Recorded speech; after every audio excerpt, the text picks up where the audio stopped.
Whether your beer is in a bottle, can, or glass, kick back and relax. It's Better on Draft.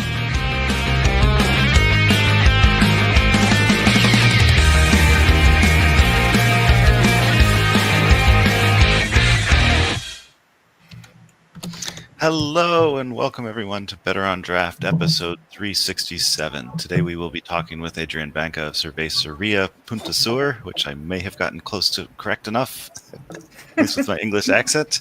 But before we get to her, hey Wendy, what are you drinking over there? Well, in true Better on Draft fashion, I am drinking an Old Nation Tart Strawberry M43, but I also have a Bramble made with this gin from Distilleria Cozumel, the Eterno, I'm going to butcher this, Navigante? Okay, I think that's right. It's delicious. I wish that I brought a second bottle back when I was there. It got kind of washed out, so we're going to have to get a picture of that up later at some point, because it looked neat. Yep. Today I am drinking a Yummo from Flying Monkeys. It is still short beer name month, and so that is my short beer name. It's a double IPA. And then with us, as I mentioned, is Adrienne Banka of Cerveceria Punta Sur. So hello there, and what are you drinking? Hi, today I'm actually at the distillery, and I, like Wendy, am drinking a take on a French 75. It's got pineapple, gin, a little bit of lime, and top of champagne. Well, Prosecco in this case. Okay, so Cerveceria is for brewing. What is the distillery? So the distillery is kind of another project we have. We've been open almost 2 years now, and we're making gin, rum, and we've been doing some other experiments lately. We have a tamarind vodka and a few other exciting things coming out. Excellent. It sounds like a lot of fun. Yeah.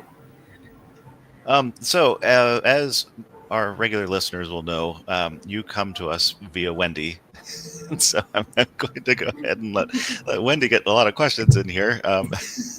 So go ahead, Wendy.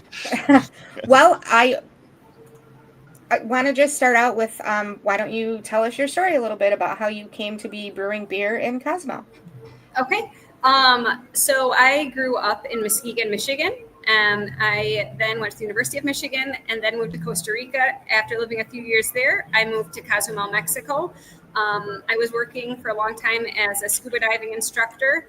And through that, I met my husband, Ricardo. And several years ago, we were kind of always talking about what's the next thing for us, because scuba diving is amazing, but it also isn't necessarily a long-term profession.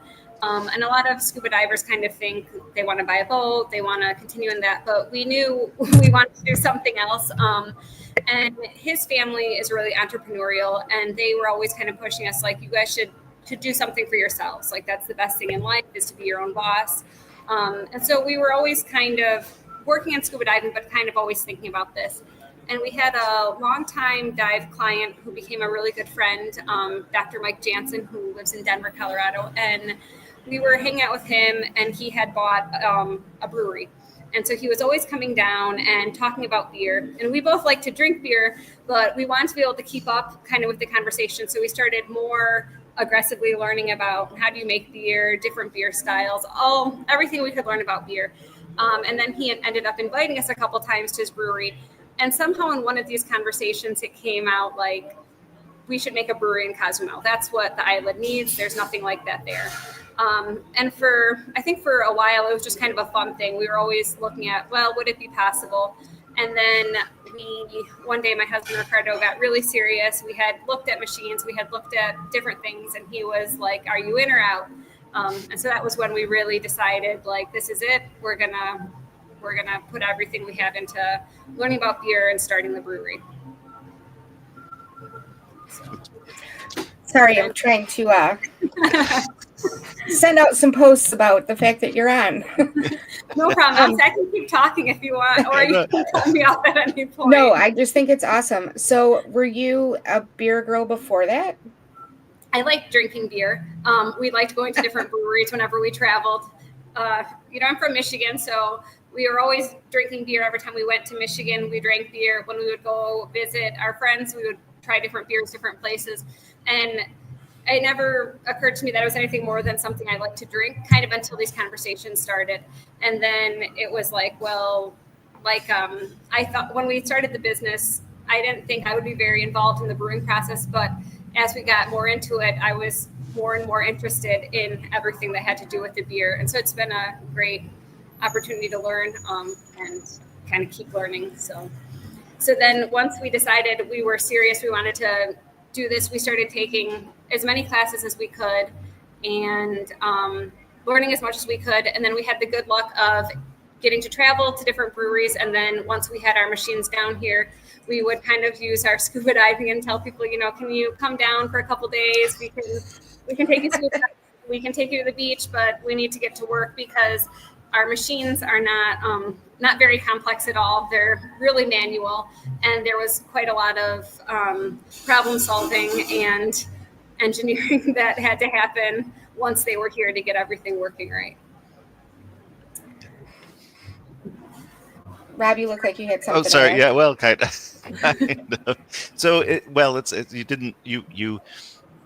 you said you didn't start as a brewer, but you learned more and more as you were going. So, where are you in that journey now? Are you running batches? Yeah. So I make all the beer at the brewery now. We had just a series of great luck in this whole project. Mike Jansen invited his brewer down. He ended up becoming a business partner with us at the brewery. And so when we started, he was sending down different brewers he was working with to help us get started and learn. And then for a while, it was kind of like we were trying to follow the steps, work with these people. And then we had other good luck that a brewer who is from Denver, who owns a brewery called Little Machine in Denver, Colorado. His name's Brett. He was living in Playa for a few months, just taking some time off from his business. And he found us and just wanted to come over one day. And we were telling him, we're actually like really new in this. And we don't know what we're doing. And he was really helpful in us in making all sorts of procedures, just even cleaning, how to get things working, how to make sure we had started to be able to have a bit of consistency.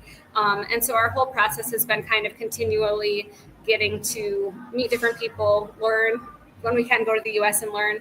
I had the great luck this year of a person who I'd met on the island at the distillery one day told me like, hey, did you know I used to own a brewery for a long time? I studied brewing science at UC Berkeley. And so, anytime we can find someone like that, we try to latch on and pick their brain, invite them over to see what it is we're working with. And we've found that people in the brewing community have been very generous with sharing their knowledge.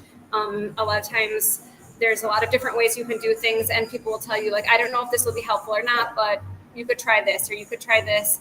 And so it's been a constant learning whenever we find someone who now, there's people who've been brewing for 40 years in the US that just have so much experience. And a lot of them have started on machines that are more, like ours, where everything's really manual. And then they ended up advancing to really great high-tech machinery, but they have the history. And so they have a lot of great insights always. It's got to help that you can entice them to come to Cozumel too. Yeah. Thankfully, it's easy to convince people to want to come take a little vacation and then put them to work for a few days. So, and then the nice thing too is, once someone's seen what we're working with, they're a great resource to be able to go back to and continually be picking their brains because they know the limitations of our machinery. They know our challenges with the climate, with materials, and then they have, they can kind of help with problem solving based on all of that knowledge. Let's talk about that a little bit. What are some of the challenges that you face brewing on an island? So I would say our biggest challenge that is an ongoing challenge is just the heat. It's really hot here a lot of the year. And so we don't brew any lagers. That would be really, really hard on our machinery to keep it that cold for that long. And even when we first got our machinery, we had a cooling system. And right away, it was obvious, like, this system's not going to work. It involved a big chiller that was going to sit outside and pump, the cool liquid inside. But if your ambient temperature is, 95 degrees, you lose a lot of cold really quickly. So we actually had the good luck of meeting a man who owns a company called Dispro in Cancun, and they serve all the equipment for serving craft beer. And he's from Spain, and a lot of the system they use there is that kegs sit at room temperature, and then they go through a high-powered chiller and they get served cold. And we were telling him about our problems with our chiller, and he told us, before we had even opened, we were like, we just don't know how we're going to get our beer cold while it's fermenting, because this chiller is not working. It's loud. It's not going to work. And he one day called us and said, I don't know why we couldn't just take one of these chillers that we use to cool the beer down, kind of take out some of the inner workings, put like a submergible pump in that, and have that basically sitting right next to the fermenters and use that for chilling the beer. And he was very convinced that this idea was going to work. So he told us, I'll loan you one, I'll outfit it for you, and if it works, buy it from me. And it turned out to be just like a lifesaver for us. But as it is still, these machines, we're hard on them because they're running all the time. It's dusty here. So they're constantly, like, keeping them working has been a bit of a challenge, but that's been hard. When we first opened, one other challenge we had was just getting the products for making the beer. And we were originally getting everything from the north of Mexico. And then a company opened in Mérida, which is like 4 hours from the mainland. And they import grain, hops, yeast. And so that's been a big help for us because we can order the things. There's a truck that goes directly from Mérida to Cozumel and then gets delivered to us. So that's also helped us out a lot with a fast turnaround. So now you were the first brewery to open in Cozumel, right? Yes, we were. What was that like? I'm sure that was a fun process. It was. We learned a lot about the licensing and all of the government regulations here. We learned that the paperwork and the bureaucracy is extreme. And throughout the whole process, we were very confident that our location would be able to become the brewery because it's in the tourist zone and it had an alcohol license before. And it was frustrating because the government won't come in and tell you, yes, we will approve your alcohol license, or no, until you have everything ready to go. And they basically do a final check. You go kind of getting all these other licenses, you have to go to Protección Civil and get fire extinguishers, and the gas lines are painted yellow and all of their requirements. And then you go to this other agency and you meet all their requirements, and you go filling off all the requirements and kind of getting all the checklist, but you're still just waiting to get this final approval. So we had everything set, and we were going to the local government looking for this final approval, and they were like, well, you can't make beer in downtown Cozumel. That's industrial, and you're in a tourist zone. And we were like, well, I mean, we're making small batches. Like, it's a 3-barrel system. It is small. And we were like, it's not really industrial at all. And they were like, it is. Making beer is industrial. And they wouldn't say no and they wouldn't say yes. So we were just stuck in this like limbo of like, is this project that we're going to even be able to open? And we had met we didn't know what to do. And then a man we had met who has a craft beer bar in Playa del Carmen had called us and, when are you guys going to open? We were like, well, at this point, we don't know. It might never happen. And he was like, the governor is a big fan of craft beer, actually. Did you know that? And of course we don't know that. And he knew the assistant to the governor because he had worked with her to get his craft beer bar open. And he recommended us, was able to put us in contact with her and said, take your project to the governor. Like, that might help things out. So my husband, takes all the paperwork, goes to the assistant, gets to go to the governor. And they're like, yes, of course you can open. So they kind of overrode the local government and they gave us this like temporary license with the thought that like, this is your license until the municipal government approves you. But the municipal government did not take kindly to that. They didn't think it was great that we went above their heads. So they kept issuing us these like temporary ones that were expensive that every month we had to renew. And we were like, this is just, not an ideal situation for a new business. But then thankfully there had been an election. They were out of office. The governor's nephew became the mayor. And so we were able to get our permanent licenses, and and finally kind of be rid of that headache. So, but it was hard because they really couldn't understand the concept of making the product in the same location that you would serve it. That makes sense. I'm sure that we have some similar issues here when it comes to the bureaucracy, depending on where you're at. So Yeah. And, it was really paperwork heavy. It was constantly, especially with alcohol licenses, they were constantly making you get these like background checks, and then they were only good for 30 days. So then the 30 days had gone up, so you had to go get another one. And there was it was just a big headache. But when we first opened, we actually didn't have our production alcohol license. We were kind of going on the Mexico, ask for forgiveness, not for permission. We had a license for serving alcohol in open containers. And we had the really good luck that same year we opened, the governor was kind of looking at the situation. And at the time, there were 9 craft breweries in the state. And he was like, none of you guys have got it all together. Like, you guys have a distribution license, but you don't have an open container license. And you have this and you have this. And so he said, I will give you all like 1 year to get it in order. And if you're missing any licenses, you can buy them at a 90% discount.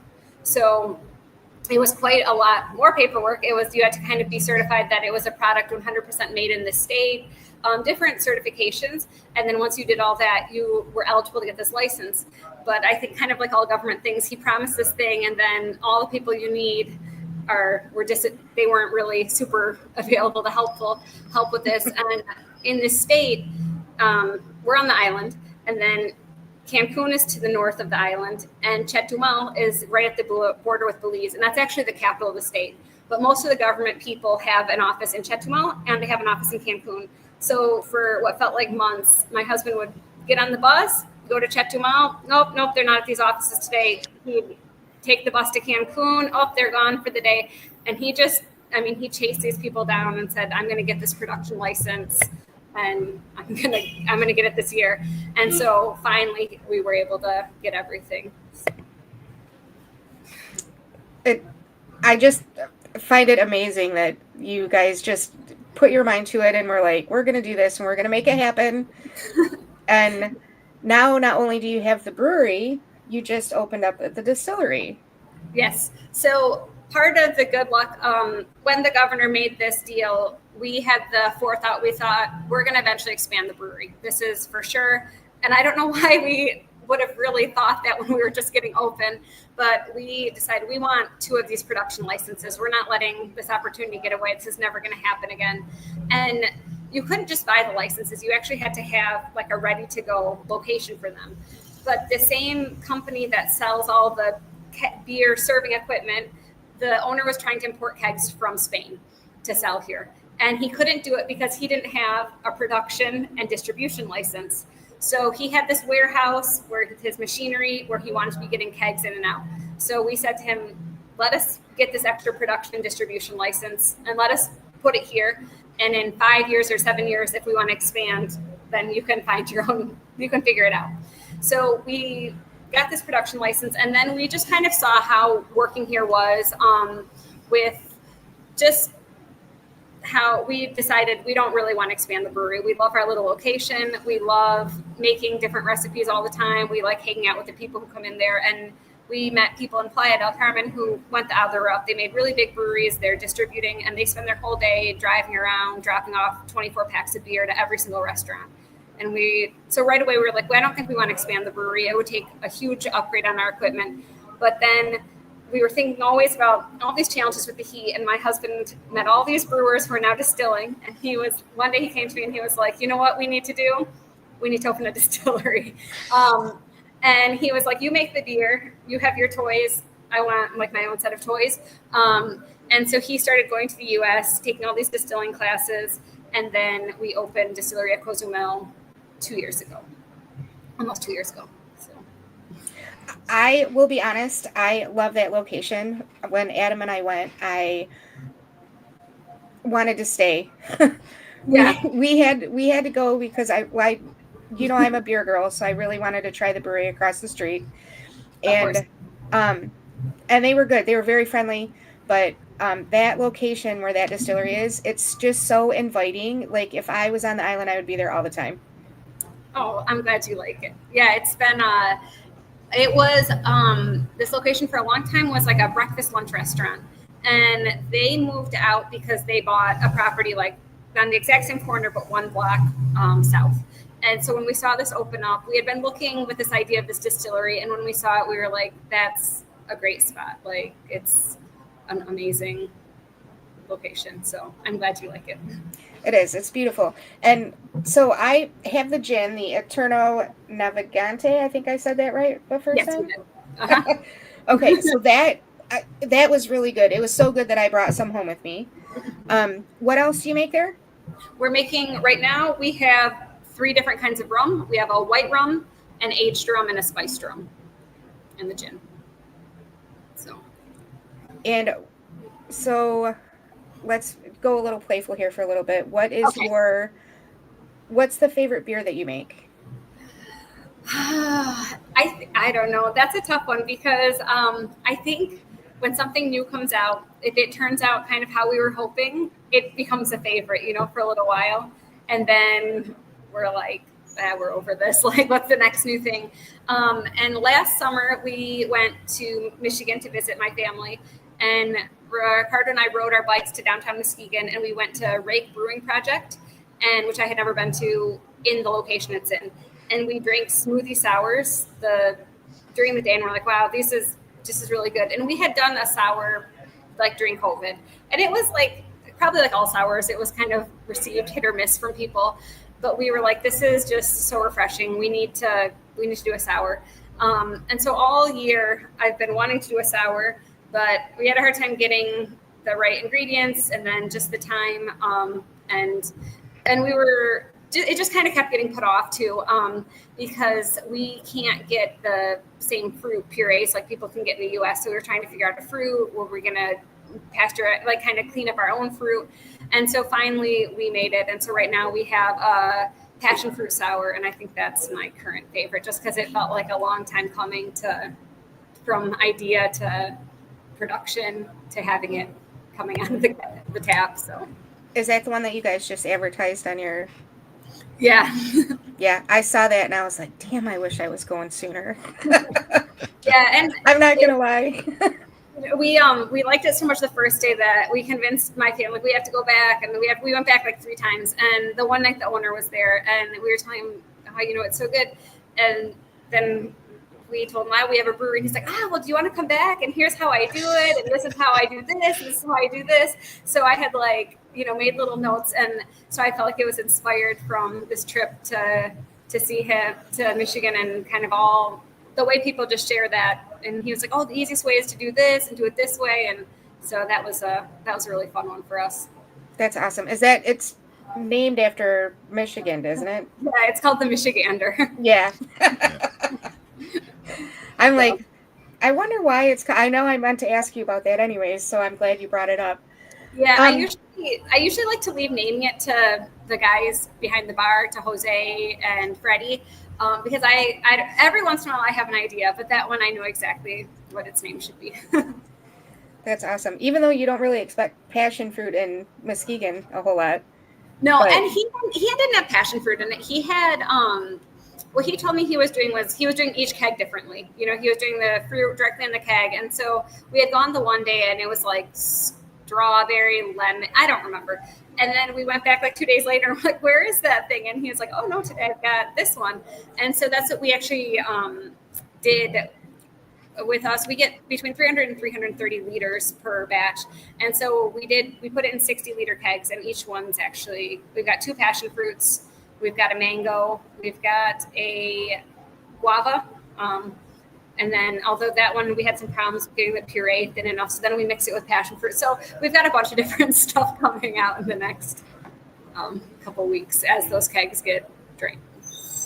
So now I was talking to somebody, to a brewery in Nassau, and I thought it was really fascinating because she was like, she told me she was having problems getting stuff, and she's like, but I made this one beer and it was like from a tree that she had in her yard. That is Do fascinating. are you able to do stuff like that, or are there laws that prohibit that? Like, I'll be honest, I don't even know if there's laws that prohibit it, but I definitely know that the health inspectors don't know enough to know anyway. Like they come in and when they come in, they inspect the bar, they inspect the kitchen, and they will ask to open the fermenters. And the guys, if we're not there, they're like, you can't open that. Like you can't stick your head in that. And they kind of leave that alone. Like they don't seem to worry. Like they're not really paying much attention to it, I think. So I just thought that was amazing. She was like, yeah, I was having a hard time getting these things, but she's like, but then I realized I have this tree in my yard. I can't remember which fruit it was at this point. Interesting. But she's like, yeah, I just took it from the trees in my yard. I'm like, oh, okay. That is so very cool. resourceful. It's locally sourced. We've done things with like citrus peel, and something I've seen living here and in Costa Rica is growing up, you go to a grocery store in the US and there's yellow lemons, there's green limes, there's oranges, there's grapefruits, maybe tangerines. And here there's a lot of in between, it seems like they haven't really worked on breeding the trees to give these same things. So sometimes they'll tell you this is a sour or a bitter orange, or this is a this or this, and there's all these different things, and sometimes they're bumpy on the outside. And one day I thought I bought limes and I cut into it and it was the color and the taste of a tangerine, but the size of a lime. So I think there's a lot of so we've used different things like that. Cause I think for me, that was kind of a whole new world of just this range of citrus fruit that is definitely not uniform in size or shape or even really taste. So I think it was an Atamoya when I was in Brazil last. It was just spectacular. I absolutely loved it. Yeah. And even for us here, if you go to one of the big chain grocery stores, they pretty much stick to kind of the main things. Maybe you can get bitter oranges or certain things sometimes, but if you really want to find some of this different citrus fruit, you have to go to the little stores, or even sometimes on the island, people will cross a big truck and they'll have, a truckload of this fruit and they'll be selling it and then it's gone. So cool. We were talking about your recipes. I would like to, and Wendy asked if you have a favorite. Is there one that you find yourself going back to? And also, do you have standard house beers? So we don't have standard house beers, and it's a couple of reasons. One is we try to stick with our same provider because it's so simple. We order the things, they come on a truck, then they get delivered on the moto and they're here. But part of the problem is he sometimes runs out of things. So sometimes we'll think this is a really nice recipe, let's do it again. And we call him and he's like, I don't have those hops. I'll get them back in a month. And we're not keeping a lot of stock on hand for us because we don't have good storage space. And kind of why, if the turnaround time is 3 days from ordering to receiving, why even store it ourselves when he has all this storage space? So we don't have a set, we don't really have anything that's always on there, but we have 6 lines. We always have at least 1 or 2 IPAs. We try to have something dark because we found Mexicans just love dark beer. Even in the hottest days, they'll drink it. I agree with them. But yeah, I don't know. I don't know. There's something about a 95-degree sunny day walking in off the street and a stout not being what looks good to me. And then we always have something lighter and then some other stuff. So sometimes we'll want to go back to the same recipe, but then the ingredients aren't available. So that kind of keeps us, I think, from doing the same thing over and over. But, have you been I'm sorry? have you been educating people in your community on different styles? Yeah, we when we opened, we were kind of going based on our perception of things, but we were like, what we know is that Mexicans love beer. So we would ask them, and they weren't necessarily drinking craft beer, but then we would look at places, and if the craft beer was double or more of the price of a Corona or a Modelo or a Dos Equis, you can kind of understand why you would be like, well, what's the point? And so I think for us, one of our big advantages was we don't bottle it, we don't can it, so it's really easy to give samples. And we found when we first opened, people would sit down at the bar, local people, and they would be looking at the menu, and they clearly, didn't know they didn't know the terms, they didn't know anything. And they would say I want an IPA, because they would hear pale ale and think that was going to be similar to like Corona. And what we found was really helpful was being able to give samples, and then people would be able to see what they liked. And definitely like ambers and dark beers were like right away something that our local customers like kind of relate, like that was flavors that were familiar to them and that they liked. And so we still have people come in, they'll tell us like they don't have a clue. And so now we kind of ask them, well, what kind of beer do you like? And like, let us give you a few samples.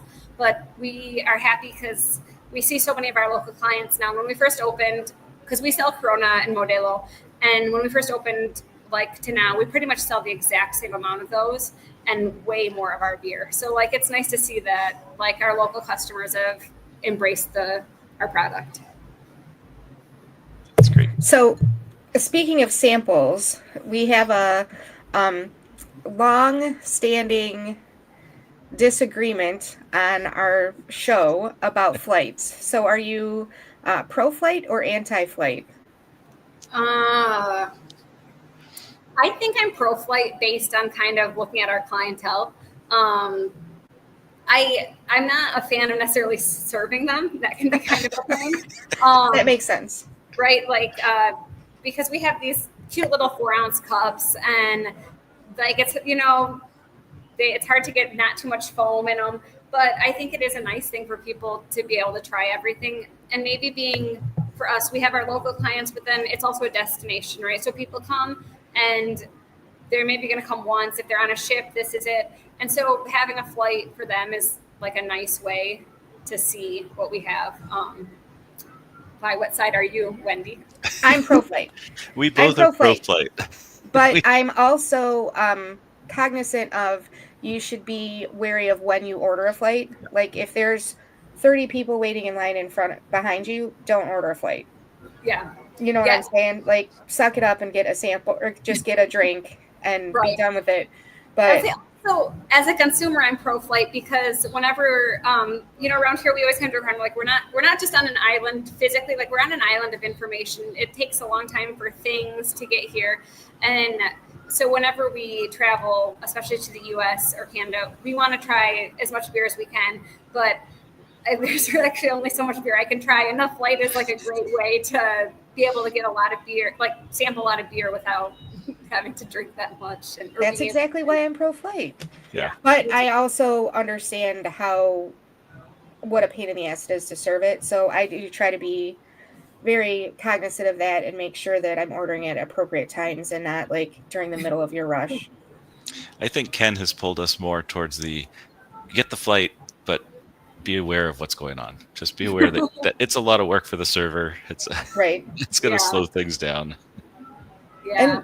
And don't be like, if it takes them longer to pour a flight, don't be pissed about it. Like you're the one that asked for 6 little tiny beers, Right. So yeah, I guess maybe they are, but I haven't heard people complain about the time of it. But yeah, it is. I mean, it does take longer to serve them. So Yeah. It takes longer to clean all those glasses too. Well, depending on how you're cleaning your glasses. That too. Yeah. So what? I'm trying to think of how to put this. What is the? I'm sure you probably never thought this was what your life was going to be. You know what? That's funny. No, definitely not. Sometimes I look at it and I'm like, wow, how did I get here? And I think it's definitely been kind of my life just kind of like walking in the door when an opportunity opens and seeing what comes next. And when we opened the brewery, we had read something. My husband's into a lot of this kind of like mental power and stuff, and he had read something about like you shouldn't tell people your dreams because like so many people will just tell you how it's not possible. So we kind of started working this, and we didn't tell a lot of people until we were kind of like in it.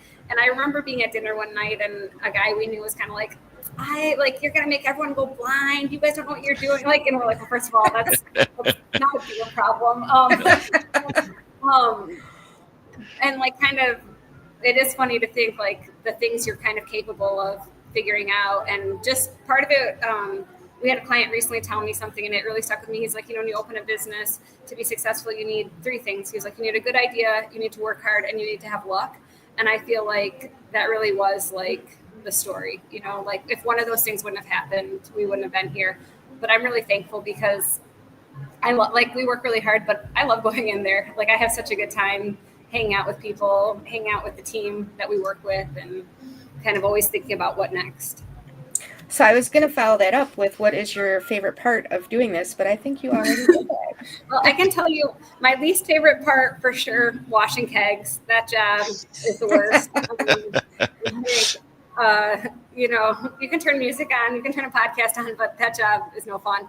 But I like being in there. Like, it's fun for us that we're always changing the recipe. It's nice when people come back and I'll tell you what's new. And even for us, like our machines are so manual. And so the actual brewing day it's kind of a pain. Like it's really, really hot. Our mash tun, like the door is not lined up with the false bottom. So at the end, you are scooping the wet grain out of there, like into the door.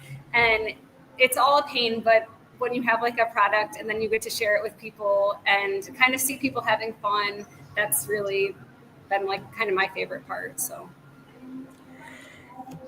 that's awesome. So you also there's at least one more brewery that's opened up since you've opened.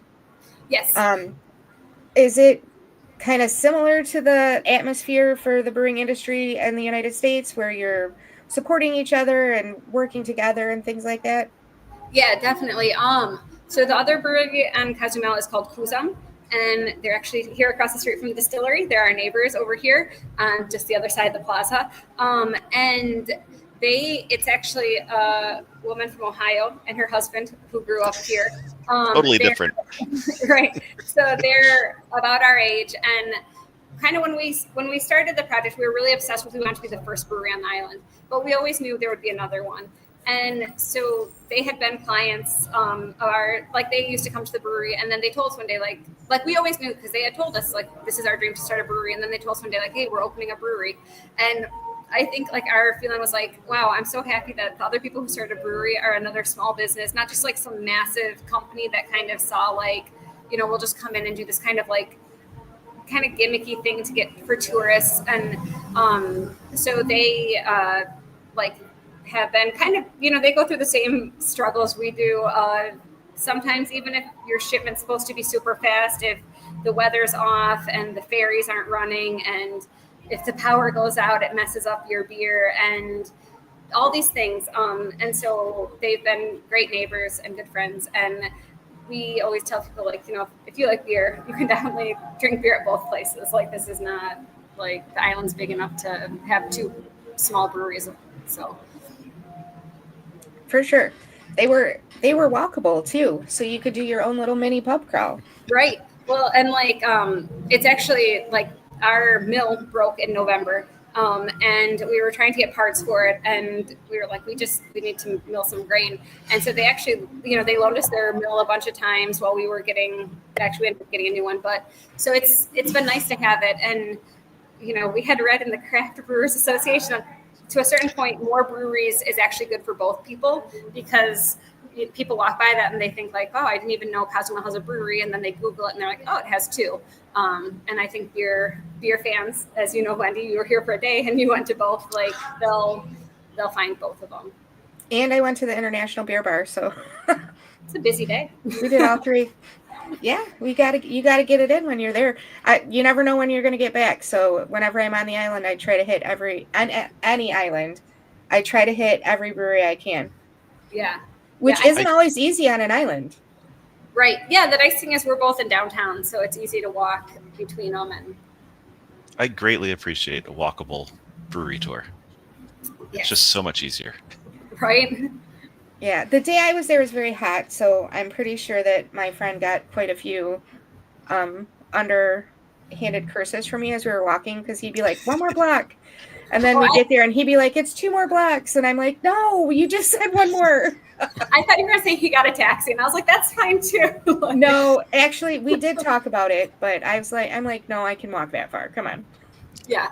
But it was very hot. And in a shady winter day, it would have been a much more pleasant walk. But we did. I did it. I didn't blame him for it. I just did it. Yeah, well, come back. Sometimes you just need to complain.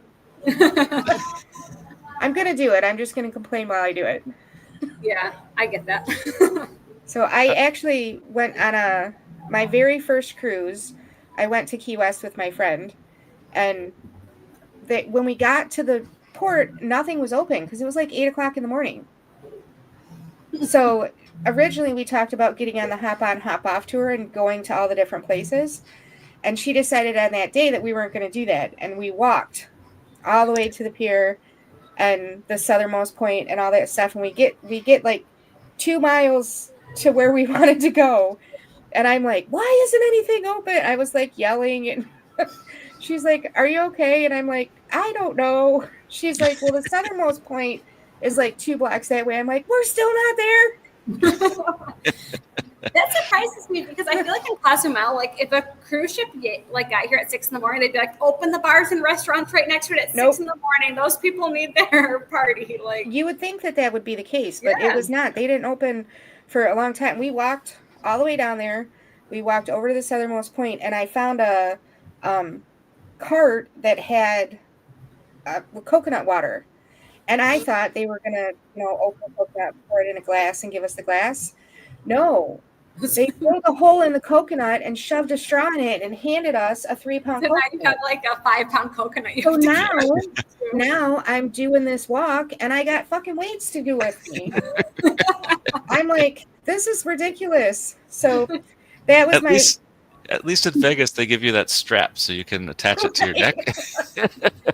That was my very first experience. And it obviously the day ended up better. We hit the breweries and went to a bunch of different bars once they opened. But I was like, why are we even here if it's not open? I don't get off the boat at 8:00 anymore in Key West.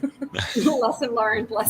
Right? Well, if you ever come to Cozumel at 8 in the morning, I'll just meet you at the brewery and we can beer. I will keep that in mind. Sounds great. Do you guys look at the cruise ship schedules and stuff like that to see? Do you pay attention to that? We didn't used to. We never. What we found for a long time were people who came off the cruise ship were maybe people like you who are dedicated to the craft of brewing. And a lot of times maybe we would get like a Facebook message or an email, I'm going to be on a cruise and I just want to confirm your hours. And so those people would show up. But they're smart.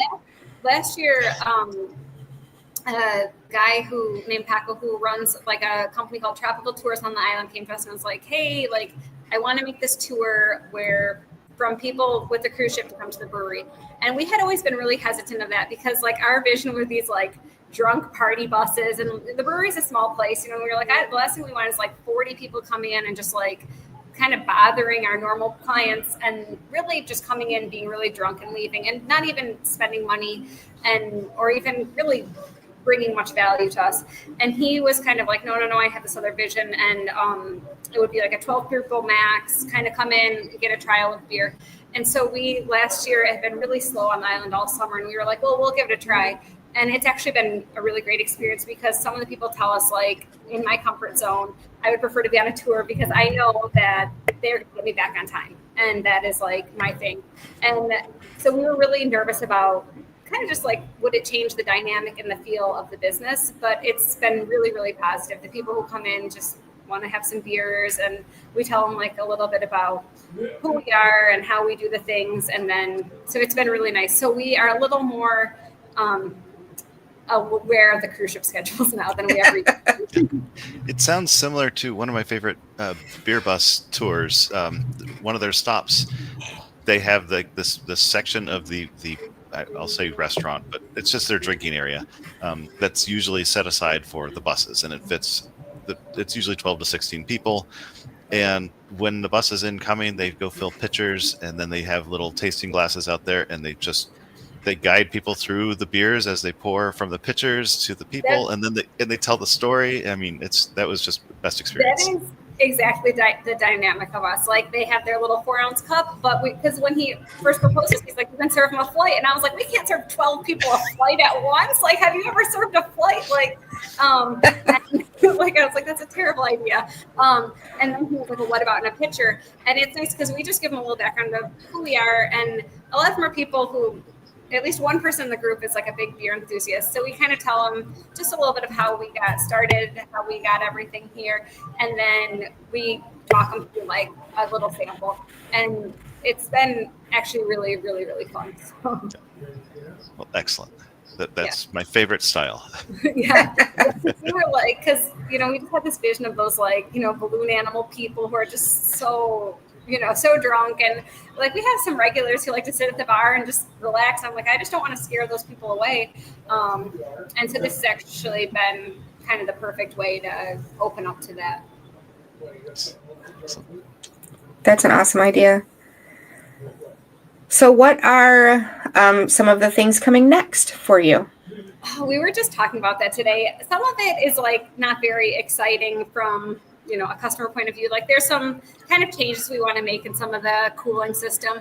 But then for a long time, we have had 6 beers on tap, and we have 3 fermenters and a bright tank. So in the high season, we are like on a pretty strict schedule of like beer out, beer in. And we were kind of like, our low season is right now.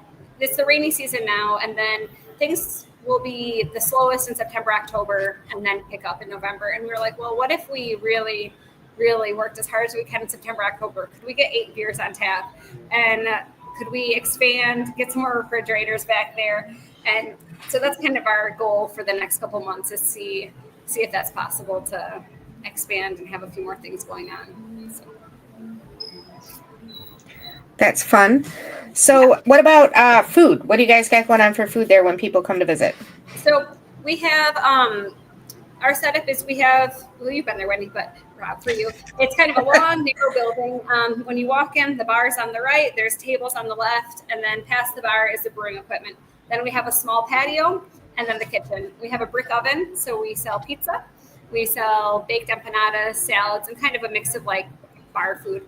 Our biggest hit in the kitchen is we sell lionfish pizza, which I don't know if you've had this ever, Wendy. I have not. Okay, so lionfish are an invasive species in the Caribbean. There's a couple different theories of how they got into the Caribbean like 15 years ago, whether it was like people dumping them because they were eating everything in the aquarium, or in hurricanes, aquariums breaking, or whatever it is. But the scientists who study this believe that there's like all the lionfish in the Caribbean can be traced back to like 12 original lionfish that got in. They reproduce like crazy, and they can live at like depth changes, salinity changes, temperature changes. And so they've just been a plague all over. And so in our experience as scuba divers, we found like just overfishing it's a reality. Like there used to be a lot more groupers, there used to be a lot more things. And so when we opened, we knew if there's one fish we want to use lionfish, because they need to be controlled. And if, you can pay the fishermen to bring in lionfish instead of grabbing teeny tiny snappers, that's great. So we were always kind of like, what are we going to do with this lionfish? And one day, one of the guys in the kitchen was like, let's put them on a pizza. And we were like, fish on a pizza? That's absurd. But it's our bestseller. People love it. And it's like a nice light white meat. So if you're ever here, you should definitely try this. I don't know if it's the only place that you can get it, but definitely there's not a lot of places making lionfish. I'll just say I like anchovies on pizza. That is a fish on a pizza. Right? So True. This is not whole. It's filleted. It's just the white meat on it. We appreciate that. Yeah. Yeah. Just a big fish in the middle of the pizza. Definitely something to add to my bucket list for the next time I come out. Yeah. It's we never knew it would take off like this, but there'll be people that'll come in there and they'll be like, is this lionfish pizza spot? And we'll be like, yeah. And they'll be eating, they'll be like, what do you do with those machines? And we're like, we make beer. And they're like, I had no idea. So, I'm not sure what is bringing us more fame sometimes on the island, the lionfish pizza or the beer. Hey, everyone has to have something. That's right. Yeah. Whatever it takes, you got to have variety, right? Yes, exactly. So I have a question. You said that you were a diver. I am. And still are a diver, I assume? I still am. Yeah. Yeah. Okay. Yeah. So drinking and diving. How soon after drinking can you go diving? So usually you pretty much the rules like you don't want to drink before you go diving that day. I hear a lot of stories of these like old school divers who like rolled out of the bar straight to the dock. That's probably not a good idea. I would say if you are a diver and you want to drink beer, just make sure you're drinking a lot of water too. So Okay. definitely hydration is like a key thing to staying safe. So. And then the opposite. So how long after diving do you have to wait till you go drinking? Oh, I mean, you could crack a beer open on the boat ride back. I think, but yeah, like it's probably for every beer you drink a glass of water too, or two. Great. I think that's a good rule of thumb in life, anyway. Yeah, especially when you're diving, but maybe always. Right. But definitely, dehydration is a major part of decompression sickness. So. Right. Okay. Well, that makes even more sense then. Yeah. I had it on mute. So do I still get to dive, or do you still get to dive? I went diving on Wednesday.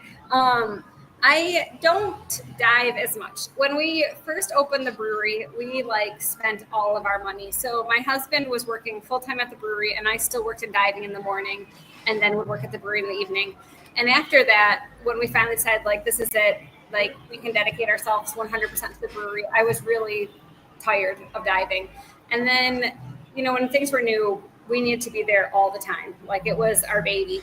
And then we got to this really great point where I was like, wow, the staff know what they're doing. They've been here a long time. They know how to change the CO2 tanks. If there's anything not quite right with the beer, they know exactly what to do. So then I got a little bit more into diving again on occasion. And then we have a daughter. So then when I was pregnant, when she was a baby, not very much diving. And so now we have the distillery too. So on occasion I go, but not as much as I used to. Maybe I'd like to go a little more, but it's okay. And when I go, I love it a lot. So you can dive all year there, right? Yeah. Okay. The conditions are good all year, and the water temperature changes just a couple degrees, so you can go all year. But definitely, there's been some kind of like cold, Cozumel cold, 70 degrees, windy, rainy days where I look outside and I'm like, glad I'm not a diver anymore. Oh, it's 60 degrees with cold rain here right now.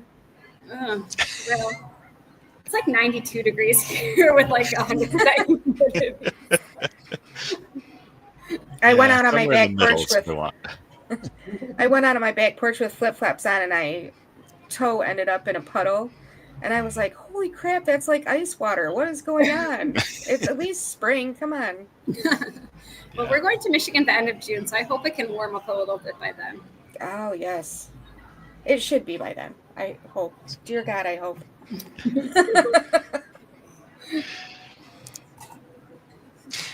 I think that we are about wrapping up. Wendy, do you have more questions that you wanted to get in there? Oh, I always have lots of questions. Yeah. Go ahead and do you want me to start with the final question? Well, sure. We always end our show with some final questions that may or may not be beer related. Tend to be fun. So go ahead, Wendy. What do you got? Let's see. You probably don't have a lot of time for it. Was there any like TV show that you're like obsessed with right now? Okay, I don't know if I'm obsessed with it, but it's like my guilty pleasure. At the end of the day, if I'm cleaning up the house or something, I love to put on Below Deck. Man, I do like that show. Put me on like the drama, mindless entertainment. I find that show fascinating. Actually, me too. My grandma's caregiver that comes in twice a week for me, she will have it on every now and then. That's how I started watching it. And like she went to turn it off when she left one day, and I'm like, no, I have to see how it ends. And I guess for me, like I feel there's enough similarities between those yachties and like the divers where I'm like, I could know these people. These could definitely be people I've known. Right? I could never know any of those people, but there's no way that we're renting a yacht to go anywhere, but maybe one day. You never know. Anyways, Rob, what you got? The podcast is being filmed on a luxury yacht. Right. One day. Oh, we should work on that, Rob. Yeah. Yeah, I'll see what I can do.